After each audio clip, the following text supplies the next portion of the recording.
Hello guys, नमस्कार। आप सभी का स्वागत है unique medicine information YouTube channel पे। तो आज के इस नए वीडियो में हम लोग बात करने वाले हैं मोस्ट इम्पॉर्टेंट 20 इमरजेंसी इंजेक्शंस के बारे में, उनके यूजेस के बारे में, डोज के बारे में, रूट ऑफ एडमिनिस्ट्रेशंस के बारे में और इनके सभी साइड इफ़ेक्ट के बारे में। तो इस वीडियो में आप सभी को जितनी भी इंफॉर्मेशन मिल रही है वो सभी आपके लिए जानकारी के लिए है।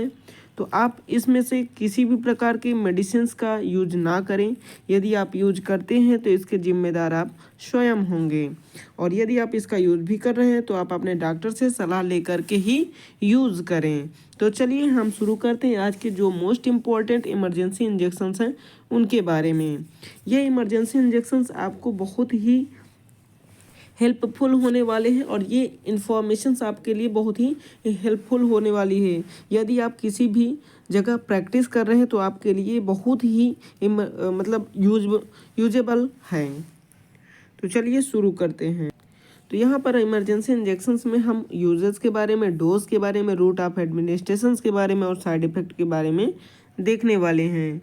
सबसे पहले अगर हम बात करते हैं साथियों इंजेक्शन एट्रोपिन के बारे में, तो इंजेक्शन एट्रोपिन किसके लिए यूज़ किया जाता है वो जान लेते हैं। और आप यहाँ पर देख सकते हैं इस जो मार्केट में आपको एट्रोकैम के नाम से आपको मार्केट में मिल जाता है। अब अगर हम बात करते हैं इसके यूज़ के बारे में, ठीक है, और इसको इसके अगर फार्मूलेशन की बात करते हैं तो ये आईपी के थ्रू बनाया गया है। अब हम बात करते हैं इसके यूज़ के बारे में, तो ब्रेडिकार्डिया और फॉस्फेट पॉइजनिंग में इसका यूज़ किया जाता है। यदि किसी प्रकार की बॉडी में पॉइजनिंग हो जा रही फास्फेट की, या फिर ब्रेडिकार्डिया हो जा रहा है, सांस लेने में प्रॉब्लम हो रही है, ठीक है, तो उसके लिए इसका यूज किया जाता है। अब हम बात करते हैं इसके डोज के बारे में। तो डोज जो होता है इसको बहुत ही कम मात्रा में दिया जाता है, 0.4 mg पर ml के अकॉर्डिंग दिया जाता है। अब इसके रूट की बात करते हैं तो रूट में कौन कौन सा रूट हो जाएगा, आईवी यानी intramuscular, IM intramuscular, IV intravenous और एससी सबक्यूटेनियस रूट्स, यानी इनको तीनों रूट से दिया जा सकता है। अगर साथियों अब हम बात करते हैं इसके साइड इफ़ेक्ट के बारे में, तो आप यहाँ पर देख सकते हैं इसके क्या क्या साइड। इसका पहला साइड इफ़ेक्ट है बिगर, बड़ा कुछ हो जाएगा, डायलेट हो जाएगा, इनलार्ज, आपका जो प्यूपिल हो जाएगा वो इनलार्ज हो जाएगा, ब्लाइंडनेस आपको हो सकता है, चेस्ट पेन, डिसकम्फर्ट और टाइटनेस, डिक्रीज्ड विजन, आपका जो देखने का विजन है वो डिक्रीज्ड हो सकता है, डिक्रीज इन यूरिन वॉल्यूम, आपका यूरिन का वॉल्यूम डिक्रीज हो सकता है, डिक्रीज इन फ्रीक्वेंसी ऑफ यूरिनेशंस, आपको जो यूरिन फ्रीक्वेंसीज के साथ होती है वो डिक्रीज हो सकती है, डिफ़िकल्टी इन पासिंग यूरिन, आपको यूरिन पास करने में प्रॉब्लम होगी। तो इस तरीके से डिफ़िकल्टी स्वेलिंग्स, आपको स्वेलिंग्स भी हो सकती हैं। तो आप जब भी इस प्रकार के इंजेक्शंस का यूज़ करते हैं तो आप अपने डॉक्टर से सलाह एक बार ज़रूर लें। नेक्स्ट इंजेक्शंस की बात करें गाइस, तो यहाँ पर इंजेक्शन फ्यूरेसेमाइड है। अगर हिंदी में बात करते हैं तो फ्यूरेसेमाइड है, ठीक है। अगर हम बात करते हैं यहाँ पर आप देख सकते हैं आईपी के थ्रू इसको बनाया गया है और मार्केट में लेसिक्स के नाम से आपको 4 ml के ये लेबल में आपको दिख रहा होगा, मिल जाएगा, ठीक है। अब हम बात करते हैं इसके यूज़ के बारे में, तो इसका यूज़ हाइपरटेंशन के लिए किया जाता है, इंक्रीज यूरिन आउटपुट, और यूरिन के आउटपुट को बढ़ाने के लिए इसका यूज़ किया जाता है। यानी ये एक प्रकार से हमारा केस में यूरिन के इंजेक्शंस के रूप में भी इसका यूज़ किया जाता है। अब अगर डोज की बात करते हैं तो 20 mg ओरल पर ओरल के अकॉर्डिंग दिया जाता है। रूट ऑफ एडमिनिस्ट्रेशन की बात करते हैं तो इनको आईवी और आईएम दोनों रूट से दिया जा सकता है। इसके अब चलिए साइड इफ़ेक्ट के बारे में जानते हैं। इसके साइड इफ़ेक्ट के बारे में अगर जानते हैं फ्यूरेसेमाइड के साइड इफ़ेक्ट के बारे में, तो पीलिंग मोर देन नॉर्मल, ठीक है, पीलिंग जो होगा मोर देन नॉर्मल होगा, नॉर्मल से अधिक होगा, ठीक है। फीलिंग थर्स्टी, आपको प्यास जैसा महसूस होगा, आपका माउथ जो होगा वो ड्राई होने लगेगा। तो ये इसके साइड इफ़ेक्ट हैं। हेडेक, सिर दर्द होगा, फीलिंग कन्फ्यूज या फिर डिजीनेस, आपको कन्फ्यूजन सा होगा, ठीक है। फीलिंग आर द बीइंग सिक, आपको वोमिटिंग और नोजिया होने की भी कंडीशंस ऐसा आपको फील होगा। तो ये इसके कॉमन साइड इफ़ेक्ट देखने को मिलते हैं। नेक्स्ट इंजेक्शंस की गाइस अगर बात करें तो डिजॉक्सिन है। इसके यूज़ के बारे में बात करने से पहले हम जान लेते हैं कि यूएसपी के थ्रू बनाया गया है। ठीक है, 500 माइक्रो क्यूबिक ग्राम पर 2 ml इसका डोज होता है। ठीक है, आप 0.5 mg पर 2 ml यहाँ पर देख सकते हैं, दे सकते हैं, और यहाँ पर भी लिखा हुआ है। ठीक है, अगर हम बात करते हैं इसके रूट ऑफ एडमिनिस्ट्रेशन के बारे में, तो इसको आईवी रूट से केवल दिया जाता है। अब इसके यूज़ के बारे में जान लेते हैं साथियों। तो इसका जो यूज़ है वो यूज़ होता है आपका इरेगुलर हार्ट बीट, और यदि आपकी हार्ट बीट इरेगुलर है, कम है या ज़्यादा है, या फिर हार्ट फेल्योर में, यदि आपका हार्ट फेल्योर है तो उस कंडीशंस में डिजॉक्सिन्स इंजेक्शंस दिया जाता है। अब इसके साइड इफ़ेक्ट के बारे में जान लेते हैं। डिजॉक्सिन्स इंजेक्शंस के साइड इफ़ेक्ट के बारे में, तो allergic reaction, skin rashes, itching, हैवजिस, digoxins, toxicity, confusions, loss of appetite, nausea, vomitings, diarrhoea, slow heartbeat अगर हो रहा है तो डिजीनेस होगा, फीलिंग फेंट होगा, कुछ अच्छा नहीं महसूस होगा।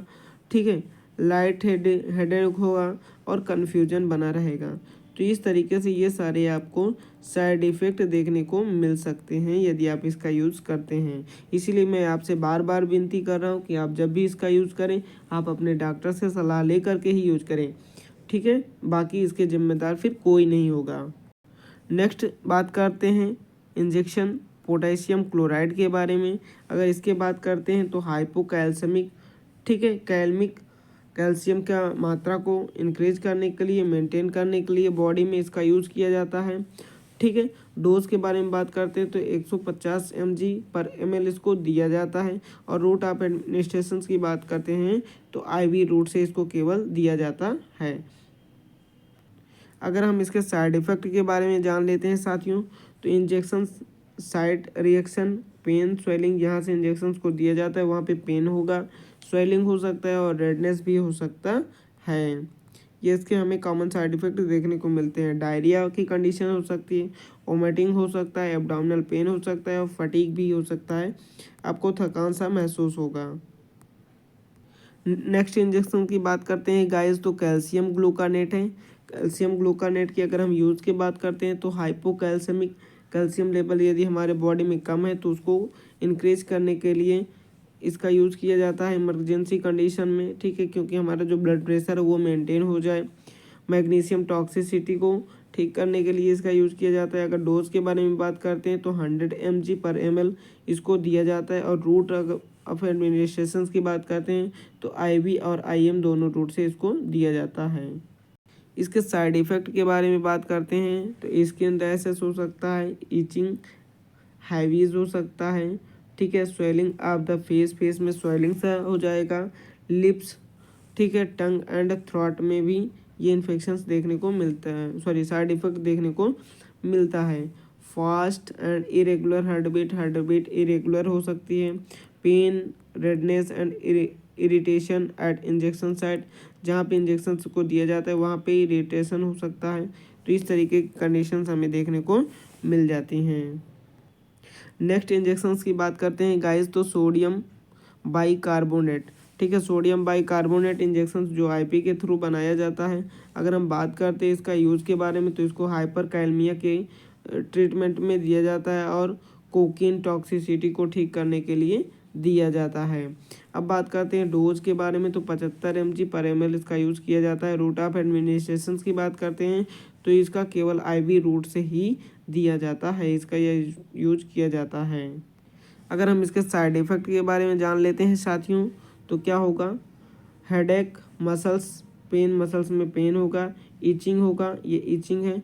ठीक है, उसके बाद नोजिया एंड वोमिटिंग्स है, ब्रेडिकार्डिया, ठीक है, या ब्रेडिपेनिया, नर्वसनेस हो जाएगा या फिर रेस्टलेसनेस हो जाएगा। तो इस तरीके से साइड इफ़ेक्ट हमें देखने को मिलते हैं। गाइस नेक्स्ट इंजेक्शंस की अगर बात करते हैं जो इमरजेंसी केस में यूज़ किए जाते हैं तो उनमें है डायाजीपाम। तो डायाजीपाम इंजेक्शन आईपी के थ्रू बनाया जाता है, और ये केवल हमें आईवी और आईएम दोनों रूट से हम इसको दे सकते हैं। अगर हम बात करते हैं इसके यूज़ के बारे में तो ट्रीट प्रोलॉन्ग्ड सीजर। ठीक है, यदि आपको प्रोलॉन्ग टाइम से सीजर है, मिर्गी है, तो उसको ट्रीट करने के लिए इसका यूज़ किया जाता है। डोज के बारे में बात करते हैं तो 10 mg/2 ml इसका यूज किया जाता है।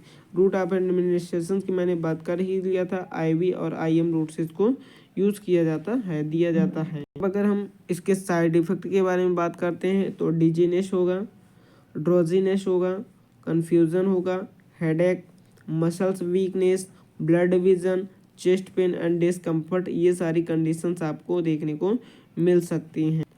गाइस नेक्स्ट इमरजेंसी इंजेक्शंस की बात करते हैं तो नाइट्रोग्लिसरीन इंजेक्शन है जो नाइट्रोसिन के नाम से आपको मार्केट में मिल जाता है और IP के थ्रू इसको फॉर्मुलेट किया गया है। अब हम बात करते हैं इसके यूज़ के बारे में तो इसका यूज़ है हाइपरटेंशन में और चेस्ट पेन में दिया जाता है। डोज के बारे में बात करते हैं तो 5 mg/2 ml इसका दिया जाता है और रूट ऑफ एडमिनिस्ट्रेशन की बात करते हैं तो केवल IV इन्फ्यूजन्स रूट से इसको एडमिनिस्ट्रेट किया जाता है। यहाँ पे बात करते हैं साथियों इसके साइड इफ़ेक्ट के बारे में तो हेडेक, नोजिया, डबल विजन, आपको दो चीज़ें दिखाई देंगी, flushed skins, sweatings, cold and clammy skins और डिजीनेस, तो ये सारी कंडीशंस आपको देखने को मिल सकती हैं। गाइस नेक्स्ट इंजेक्शंस की बात करते हैं तो हार्डी कार्टिकोसोन, ठीक है, हाइड्रोकॉर्टिकोसोन, सोडियम सक्सिनेट इंजेक्शंस जो IP के थ्रू 100 mg में बनाया जाता है। अगर हम बात करते हैं इसके यूज़ के बारे में तो इसका यूज़ जो होता है स्किन एलर्जी में दिया जाता है, अस्थमा में दिया जाता है और ऑटो इम्यून डिजीज में दिया जाता है। नेक्स्ट अगर हम बात करते हैं इसमें रूट ऑफ एडमिनिस्ट्रेशंस के बारे में तो 100 mg डोज के बारे में तो 100 mg में दिया जाता है और रूट ऑफ एडमिनिस्ट्रेशन की बात करते हैं तो केवल IP में इसको इंजेक्ट किया जाता है। अब हम इसके साइड इफ़ेक्ट के बारे में जान लेते हैं। हाइड्रोकॉर्टिकोसोन के साइड इफ़ेक्ट के बारे में एक्ने यानी आपके फेस में मुहासे हो जाएंगे, जॉइंट में पेन होना शुरू हो जाएगा, facial year growth in females में जो चेहरे पे हेयर होते हैं उनका ग्रोथ होना शुरू हो जाता है। ये साइड इफ़ेक्ट देखने को मिलता है। Darkening and the lightings of skin colour, जो स्किन कलर है वो डार्क हो जाएगा। आई पेन एंड ब्लड विजन, आपको धुंधला धुंधला दिखाई देने लगेगा। इरेगुलर हार्ट बीट्स हो सकता है। हेडेक और इंडाइजेशन जैसी समस्याएं देखने को मिल सकती हैं।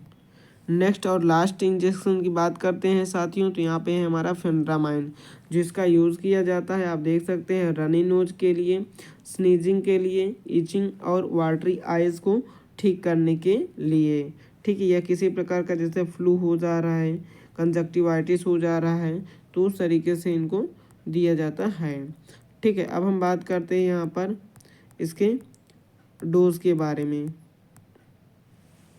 डोज के बारे में बात करते हैं तो 22.75 mg दिया जाता है और रूट ऑफ एडमिनिस्ट्रेशन की बात करते हैं तो IV और IM दोनों रूट से दिया जाता है। अब हम देख लेते हैं इसके साइड इफ़ेक्ट के बारे में। तो ये यहाँ पे हम साथियों साइड इफ़ेक्ट के बारे में जानेंगे और ये यहाँ पे हमारा ये लास्ट टॉपिक है इस इमरजेंसी इंजेक्शंस के बारे में। तो ड्रोजीनेस हो जाएगा, डिजीनेस हो जाएगा, nausea, vomitings, restlessness, dry mouth और वीकनेस जैसी कंडीशंस आपको यहाँ पर देखने को मिलेंगे। तो थैंक यू साथियों, आई होप आपको ये वीडियो पसंद आया होगा। लाइक करिए, शेयर करिए और सब्सक्राइब करना मत भूलिएगा था साथियों, ठीक है, जिससे आपका यहाँ पर इंफॉर्मेशंस गेन होता रहे, ठीक है। और बहुत ही और शानदार वीडियो लाने की मैं पूरी कोशिश करूँगा। थैंक यू, जय हिंद, जय भारत।